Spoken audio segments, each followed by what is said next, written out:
Congress hard at work right now trying to solve the U.S. Postal Service's very dire financial straits. For the first quarter of fiscal year 2012 alone, it lost $3 billion.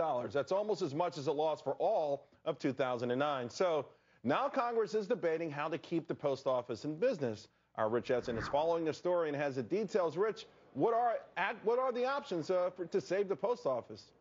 Well, they've got to come to an agreement pretty quick here, Charles, because you've got $3 billion, as you mentioned, lost in the first quarter, $5 billion lost last year, and they're about running up against a $15 billion taxpayer lifeline.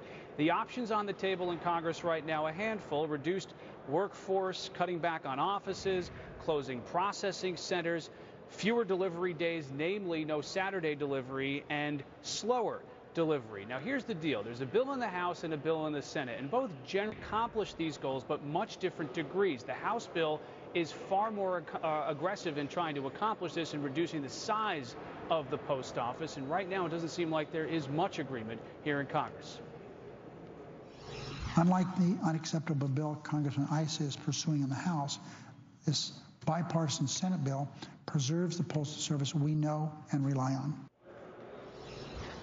Unfortunately falls short from the beginning.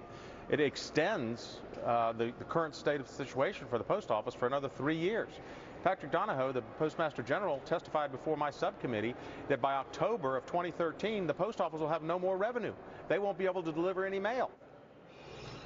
Now, the Postal Service is somewhat limited in what it can do without congressional approval. Congress has until May 15th to figure this out, and then the Postal Service says it's going to start cutting processing centers. Back to you. Rich Edson, thanks a lot.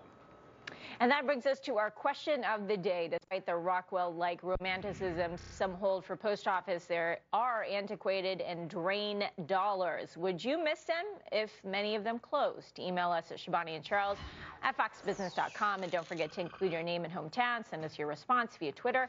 He is at CV Payne. I am at Shibani Joshi, and we'll read your answers later on in the show.